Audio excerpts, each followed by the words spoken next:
ওবায়দুল কাদের সাহেব দফায় দফায় বলছিলেন, আওয়ামী লীগ যদি ক্ষমতার থেকে সরে যায় তাহলে ক্ষমতা হারানোর 2 দিনের মাথায় আওয়ামী লীগের 5 লক্ষ কর্মীকে খুন করা হবে, হত্যা করা হবে। কেন তিনি বলেছিলেন? কারণ তারা মানুষ খুন করেছিলেন। এই জন্য তাদের ভয় ছিল যে মানুষ তাদের কাছ থেকে প্রতিশোধ নেবে। তারা রক্ত পিপাসু হতে পারে, দায়িত্ব জ্ঞানহীন হতে পারে, কিন্তু বাংলাদেশের মানুষ এই দেশকে এবং দেশের মানুষকে ভালোবাসে, এই জন্য প্রতিশোধ নেয়নি। কিন্তু যারা ক্ষতিগ্রস্ত, নিহতদের পরিবার এবং যারা আহত, তারা যদি ন্যায় বিচার পেতে চায় অবশ্যই সেই বিচার পাওয়ার অধিকার তাদের আছে। আমরা সেই বিচারের জন্য তাদের পাশে দাঁড়িয়ে লড়াই করব ন্যায় বিচার পাওয়ার জন্য। কিন্তু কেউ আমরা আইন হাতে তুলে নেব না।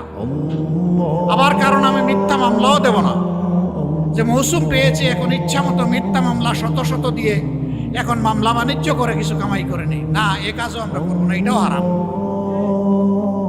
সম্মানিত ভাইরা, 5 তারিখের পট পরিবর্তনের পরে সবাই যদি এই ধৈর্যটা ধরত, সবাই যদি মানুষকে সম্মান করত, সবাই যদি দেশটাকে ভালোবাসত, তাহলে রাস্তাঘাটে আজকে মানুষের কণ্ঠে কণ্ঠে, আজকে মানুষের মুখে মুখে এই কথাটা শুনতে হতো না।